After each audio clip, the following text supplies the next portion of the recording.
I told you can't trust these. Now Puffy done killed Tupac, man. Diddy's command to associates plotting against 50 Cent has ignited a firestorm. In a viral clip, Diddy sternly warns his crew not to harm the rapper. Is Diddy genuinely protecting his rival, or is this a calculated move to salvage his reputation? Let's find out. When two giants lock horns.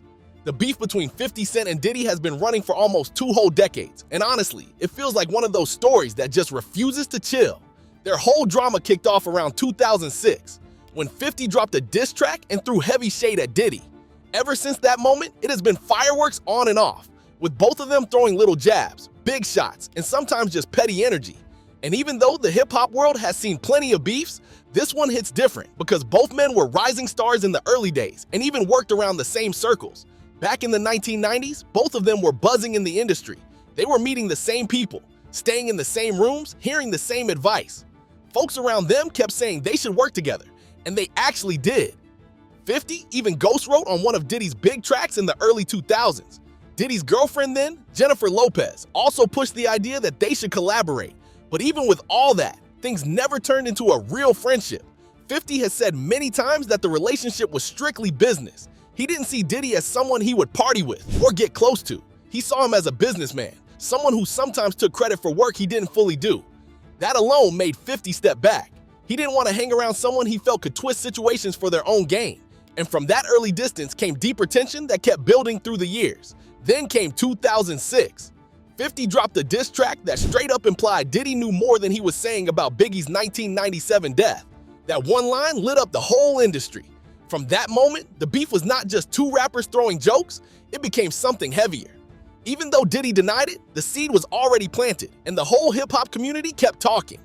Years later, 50 added more fuel to the fire when he opened up about the situation with Mace, Diddy's longtime collaborator.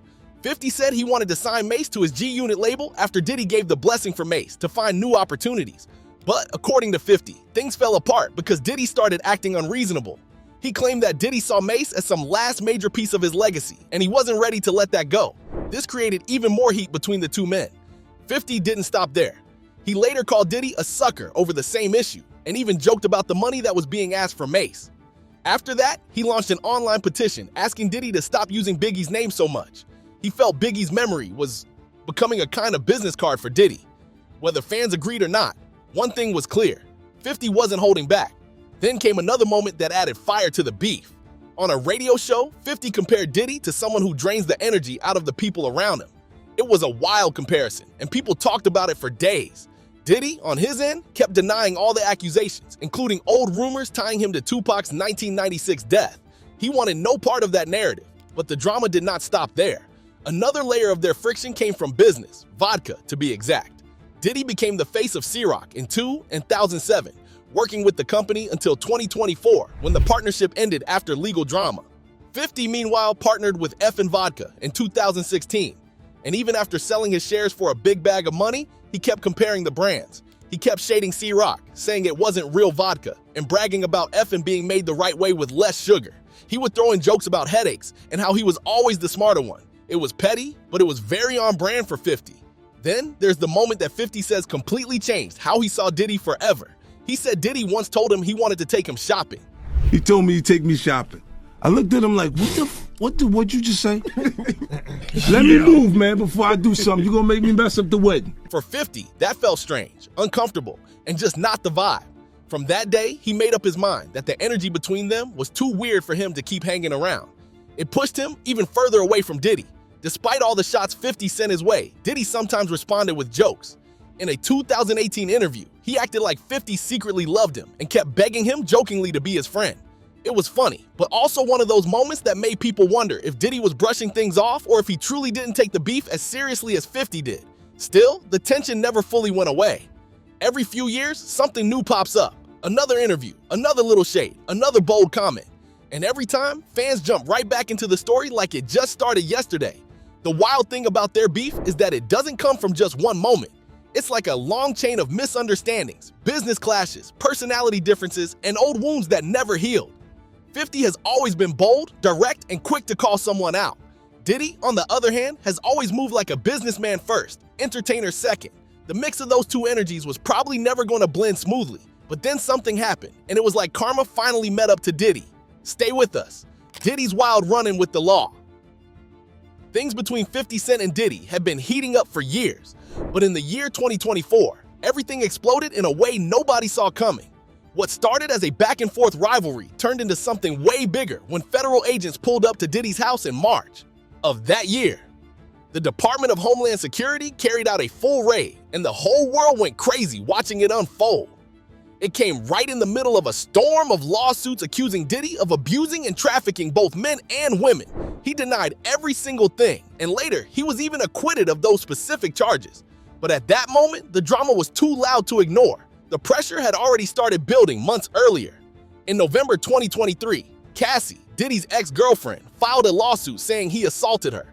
Diddy denied it, and the case was settled the very next day. But even though the legal part ended fast, the public damage didn't. People talked about it non-stop, and every headline made the situation heavier. 50 Cent, being who he is, couldn't resist jumping in. When Diddy started stepping away from some of his business partnerships, 50 hopped on X and joked that he would gladly take Diddy's spot. It was petty, funny, and exactly the type of comment people expect from him whenever Diddy is trending for the wrong reasons. But the real chaos hit a few months later. Federal agents raided Diddy's homes again, this time both his Los Angeles spot and his Miami property. It didn't look light or casual. It looked serious, and 50 instantly reacted online. He wrote that he believed whatever they were accusing Diddy of was probably true. He even said that when the feds roll up like that, it means they're not playing. By that point, the feud wasn't just music talk anymore. It was a real-world drama.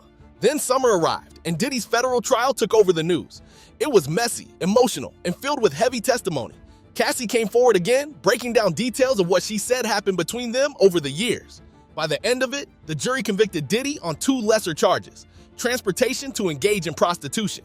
The court said he flew girlfriends and male workers around the country for narcotic-fueled encounters, but he was acquitted of the bigger charges: trafficking and racketeering, charges that could have locked him up for life if he had been found guilty. So, even though he avoided the harshest punishment, the whole situation still hit him hard. In October, the judge sentenced Diddy to 4 years and 2 months behind bars. He was sent to New Jersey to serve his time and was expected to get out in May 2028, depending on whether he joined programs that could reduce his sentence. But even with that decided, the drama refused to end. Just 1 month earlier, investigators in Los Angeles had opened a fresh case against him for another violation battery claim tied to an incident from 2020. Each month seemed like a new chapter in the storm surrounding him. Things then shifted back to the earlier charges. On September 16, 2024, Diddy had been arrested and indicted in New York on racketeering, trafficking by force, and transportation for prostitution. These were the most serious accusations he had faced yet. He was held at the Federal Correctional Institution in Fort Dix. At a court appearance on October 10, 2024, the judge set the trial date for May 5, 2025. And things only got tougher from there. Bail was denied not once, not twice, but 3 times. As the months rolled by, Diddy's legal team tried everything. On April 18, 2025, they filed a request to push the trial back by 2 months. The judge refused. No delays, no excuses. The trial officially kicked off on May 5, 2025, starting with jury selection. A week later, opening statements dropped and witnesses began speaking. The courtroom stayed packed, and every day brought more details, more questions, and more pressure. Both the prosecution and the defense wrapped their arguments on June 24, 2025. Closing statements started 2 days later, making the courtroom even more intense. Then came the waiting. The jury took 3 whole days to think it over. Finally, on July 2, 2025, they came back with their decision. Diddy was found guilty of 2 counts of transportation for prostitution involving Ventura and several male intercourse workers. But once again, he was found not guilty on the racketeering and trafficking conspiracy charges. The mixed verdict shocked some people, but it also gave others a sense of clarity. Later that same day, Diddy's request for bail was denied again. The judge ruled he had to stay in custody until sentencing. His legal team kept pushing, kept trying new angles, and in August 2025, they even reached out to President Donald Trump, hoping for a presidential pardon. But on October 3, 2025, Diddy was sentenced. 4 years in prison, followed by 5 years of supervised release. Since he had already spent 12 months locked up while waiting for the trial, his expected release date was May 2028. And through it all, 50 kept watching, commenting, laughing, reacting, and fueling the feud like he always did. For him, everything that happened seemed to confirm his old warnings and the way he had always described Diddy. But no matter which side anyone chose, one thing was clear: these events changed the story forever. To Diddy, it felt like the end. But to 50, it felt like the right time to strike. What happened next? The Netflix bombshell that shook everything. 50 had been hinting for a long time that something about Combs did not sit right with him. He said he had felt it in his gut for years, like he could see behind the shine and the fame. So, when Combs got arrested on September 2024, 50 did not waste time. He came out and said his documentary was already moving, already in the works, already getting shaped at Netflix. It was like he had been waiting for the moment the truth would fall, out in the open. And then, 2 months later, things got even messier. CNN dropped a video from a hotel room in 2016.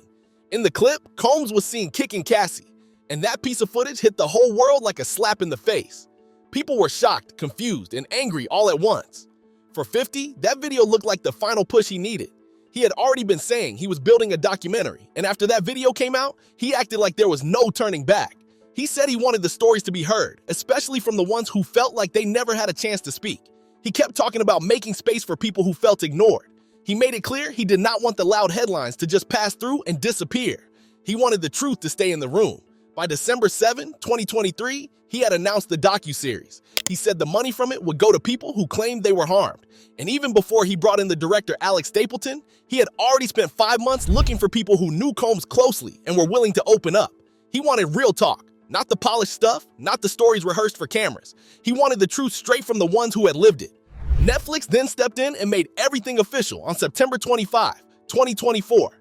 And this happened just 1 week after Combs was arrested on some very heavy charges. It was like everything was falling apart at the same time.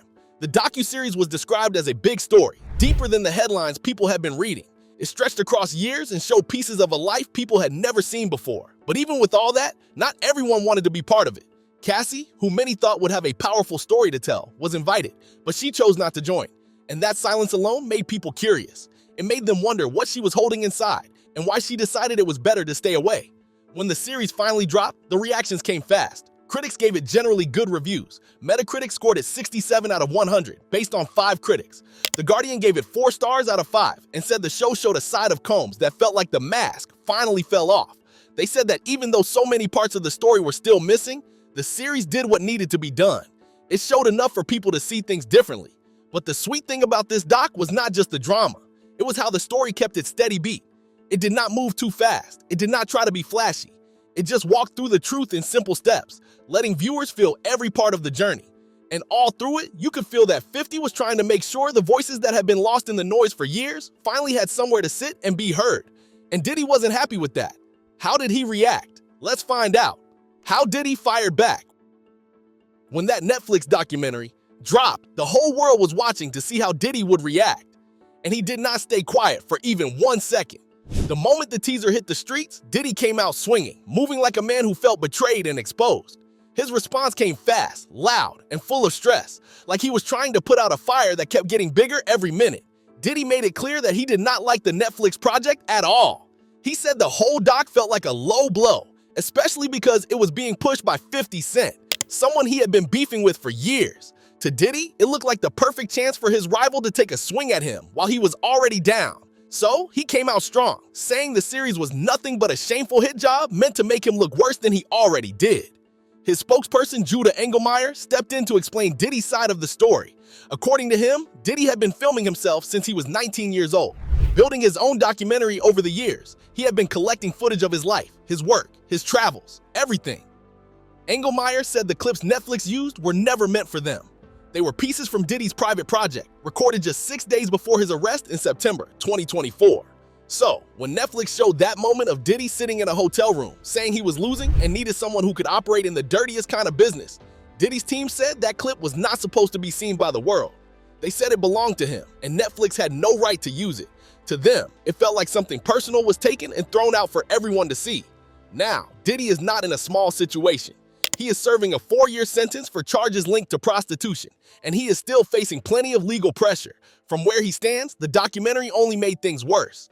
Through his team, he said Netflix was using stolen material, private conversations, unfinished footage, and parts of his legal strategy. He said none of this was given to the producers. None of it came from his side, and because of that, he said Netflix needed to explain how they even got the footage in the first place. But Netflix fired right back. They said nothing was stolen. They said they got everything the proper way. They even said the project had zero connection to any past talks with Diddy. According to them, The story was not about revenge, not about beef, not about tearing anybody down for sport. They said it was simply a documentary telling a story that had already exploded across the world. Still, Diddy was not buying that. He doubled down and blamed everything on 50 Cent's long-running beef with him. He said the whole thing was fueled by a personal grudge. And this reaction came just hours after 50 showed up on Good Morning America with the director Alex Stapleton, hyping up the series and saying the world needed to see the truth. When 50 was asked if this was all just about their old rivalry, he said it was not personal. He said he was speaking up because nobody else in hip-hop would. He said if he stayed quiet, people would think everyone in the culture was okay with what was happening. And he was not ready to let that happen. The director Alex Stapleton also added her own thoughts. She said the series was more than a show.